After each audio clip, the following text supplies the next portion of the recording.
कोल्हुआ झील झारखंड के किस जिले में स्थित है? तो चतरा। कोल्हुआ झील झारखंड के किस जिले में स्थित है? चतरा। झारखंड के सकल घरेलू उत्पाद में वन क्षेत्र का हिस्सा कितना है? तो 1.5। झारखंड का जो सकल घरेलू उत्पाद है उसमें से वन क्षेत्र का हिस्सा कितना है? तो 1.5 है। झारखंड में स्वच्छ ऊर्जा के विकास के लिए झारखंड नवीकरणीय ऊर्जा विभाग का गठन किस वर्ष किया गया? 2001 ईस्वी में।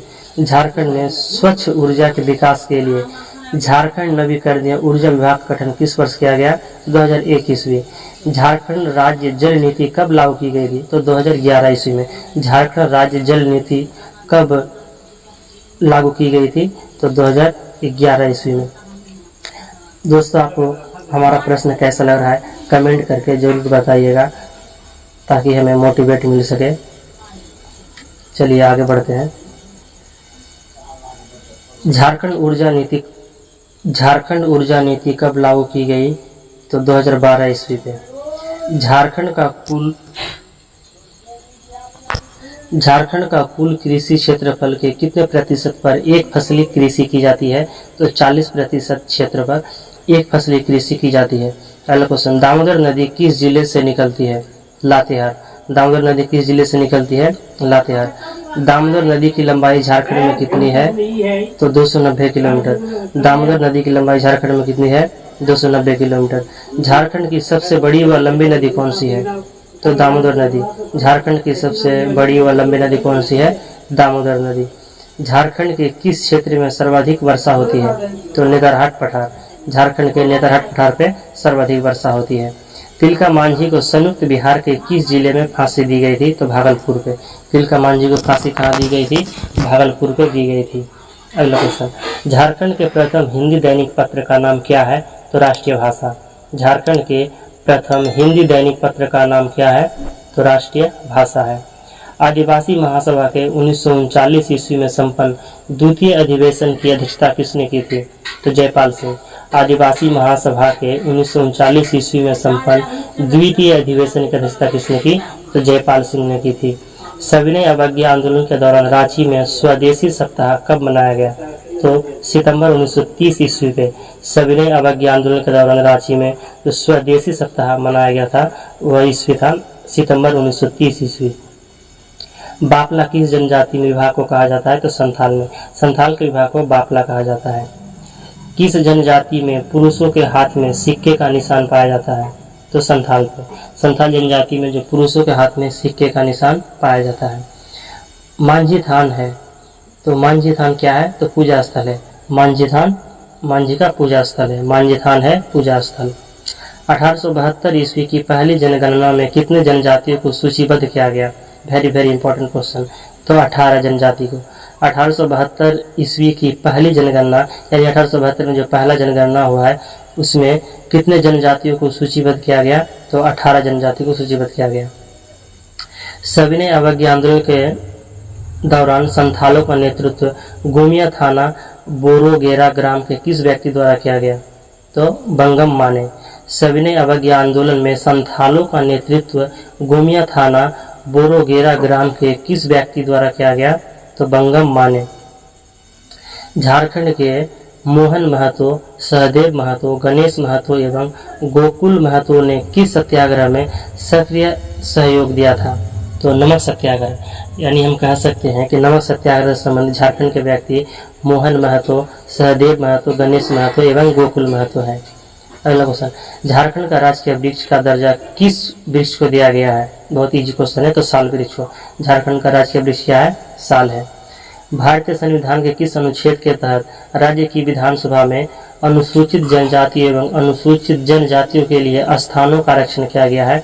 तो 332 अनुच्छेद के तहत संविधान में अनुसूचित जाति और जनजातियों के बारे में आरक्षण की व्यवस्था किया गया है। क्रांतिकारी वारिंद्र घोष की शिक्षा दीक्षा की शुरुआत झारखंड के किस शहर में हुई? तो देवघर में हुई। क्रांतिकारी वारिंद्र घोष की शिक्षा दीक्षा की शुरुआत झारखंड के किस शहर में हुई? देवघर। हुंडू जल विद्युत गृह किस योजना के अंतर्गत आता है? तो स्वर्ण रेखा। हुंडू जल विद्युत गृह जो है स्वर्ण रेखा के अंतर्गत आता है, यानी स्वर्ण रेखा नदी पर है। झारखंड राज्य की उप राजधानी किस जिले को बनाया गया है? तो दुमका हो गया आंसर। बहुत इजी क्वेश्चन। झारखंड की उप राजधानी दुमका। स्वर्ण रेखा परियोजना का विस्तार किन किन राज्यों में है? तो झारखंड, पश्चिम बंगाल और उड़ीसा तीनों राज्य की संयुक्त परियोजना है स्वर्ण रेखा परियोजना। यानी स्वर्ण रेखा परियोजना का विस्तार किन किन राज्यों में है? तो झारखंड, पश्चिम बंगाल और उड़ीसा। दोपहर का भोजन माजवान किस जनजाति में कहलाता है? यानी दोपहर का भोजन को माजवान कहते हैं। यह किस जनजाति में कहा जाता है? तो संथाल जनजाति पे दोपहर का भोजन को माजवान कहते हैं, संथाल जनजाति के लोग कहते हैं। महान क्रांतिकारी अरविंद घोष एवं बारिंद्र घोष ने नाना राजनारायण बसु कहाँ के रहने वाले थे? तो देवघर। महान क्रांतिकारी अरविंद घोष एवं बारिंद्र घोष के नाना राजनारायण बसु कहाँ के रहने वाले थे? तो देवघर के रहने वाले थे राजनारायण बसु, जो कि अरविंद घोष और बारिंद्र घोष के नाना थे। झारखंड में पंचायत समिति का सर्व प्रमुख अधिकारी कौन होता है? तो प्रमुख। झारखंड में जो पंचायत समिति का सर्व प्रमुख अधिकारी है उसको किस नाम से जानते हैं? तो प्रमुख के नाम जानते हैं, वह प्रमुख कहलाता है। खोंसो जनजाति में पहना जाने वाला आभूषण किस अंग से संबंधित है? तो बालों पे पहना जाता है। खोंसो जनजाति में पहना जाने वाला आभूषण किस अंग से संबंधित है? तो बाल से संबंधित है। यानी खोंसो जनजाति में जो आभूषण है ना, वह बालों पे पहना जाता है। खोंसो जनजाति में पहना जाने वाला आभूषण। सूरजकुंड झारखंड के किस जिले में स्थित है? हजारीबाग। सूरजकुंड जो झारखंड का सबसे गर्म जल कुंड है, यह हजारीबाग में स्थित है। हुंडू जलप्रपात झारखंड के किस जिले में स्थित है? हुंडू फॉल्स यानी हुंडू जलप्रपात रांची पे है। हुंडू जलप्रपात रांची। झारखंड में किस शहर में दामोदर घाटी निगम की भूमि संरक्षण डिवीजन है? हजारीबाग। झारखंड में किस शहर में दामोदर घाटी निगम का भूमि संरक्षण डिवीजन है? आंसर है हजारीबाग। मुगल काल में बंगाल की राजधानी झारखंड के किस क्षेत्र में हुआ करती थी? तो राजमहल। मुगलों के दौरान झारखंड की राजधानी जो थी वह राजमहल थी। बर्मा एवं अय्यरबाद किस नदी पर है? दामोदर नदी पर। बर्मा एवं अय्यरबाद किस नदी पर है? दामोदर नदी पर। झारखंड के किस जिले में किरण स्टेडियम में अवस्थित है? तो किरण स्टेडियम है जमशेदपुर में। किरण स्टेडियम जमशेदपुर में। झारखंड में साइकिल वितरण योजना किस सत्र में शुरू हुई थी? तो यह बहुत इंपॉर्टेंट क्वेश्चन है 2002 से 2003 पे जेएसएससी के एग्जाम में बार बार पूछे जाने वाला प्रश्न। झारखंड में साइकिल वितरण योजना किस सत्र से शुरू हुई थी? यानी कब प्रारंभ किया गया? 2002 से 3 में। साइकिल वितरण 2002 से 3। झारखंड में सबसे अधिक कौन मिट्टी पाई जाती है? तो झारखंड में सर्वाधिक लाल मिट्टी पाई जाती है। झारखंड में सर्वाधिक पाई जाने वाली मिट्टी क्या है? तो लाल मिट्टी है।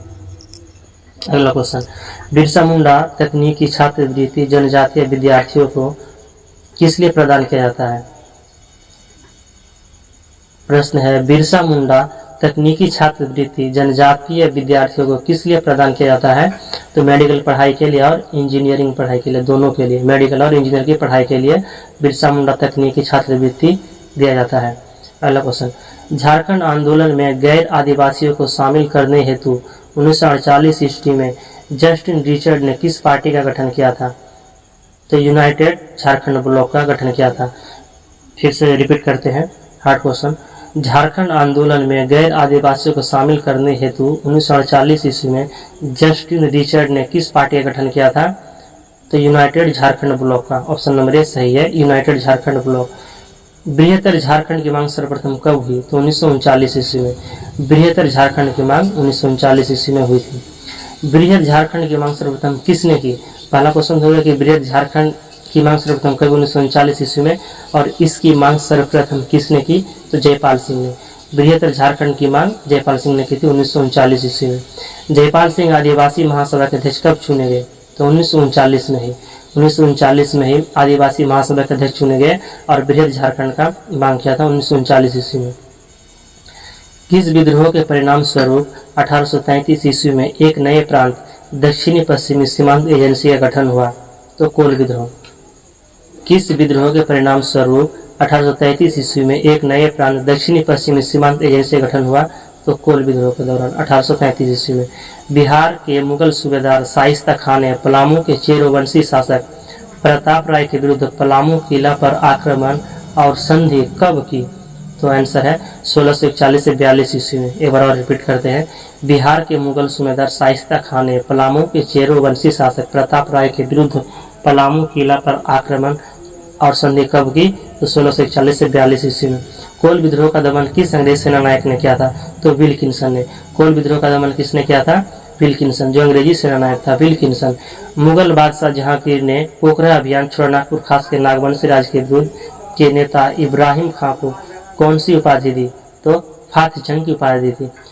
किसने दी थी? तो मुगल बादशाह जहांगीर ने पोखरा अभियान के दौरान इब्राहिम खां को कौन सी उपाधि दी थी? तो फात जंग की उपाधि दी थी। कोल विद्रोह के प्रमुख नेता बुद्ध भगत कहाँ के रहने वाले थे? तो सिल्ली के। कोल विद्रोह के प्रमुख नेता बुद्ध भगत कहाँ के रहने वाले थे? सिल्ली के रहने वाले थे। उराव जनजाति के प्रमुख देवता का नाम क्या है? तो धर्मेश। उराव जनजाति के प्रमुख देवता का नाम क्या है? धर्मेश है। उराव जनजाति की युवा गृह को क्या कहते हैं? घुमकुड़िया। जो उराव जनजाति में युवा गृह को क्या कहा जाता है? तो धुमकुड़िया कहा जाता है। अंतिम क्वेश्चन 100 प्रश्न। पसरी प्रथा एवं पाचा पद्धति का प्रचलन किस जनजाति में देखा जाता है? तो उराव जनजाति में। पसरी प्रथा एवं पाचा पद्धति का प्रचलन किस जनजाति में देखा जाता है? तो उराव जनजाति में। तो आज का हमारा प्रश्न का 100 प्रश्न का सीरीज खत्म होता है। आपको प्रश्न कैसा लगता है कमेंट करके जरूर बताइएगा, और अगर आप हमारे चैनल पर नए हैं तो चैनल को सब्सक्राइब कीजिएगा। मिलते हैं नेक्स्ट वीडियो में बहुत जल्द।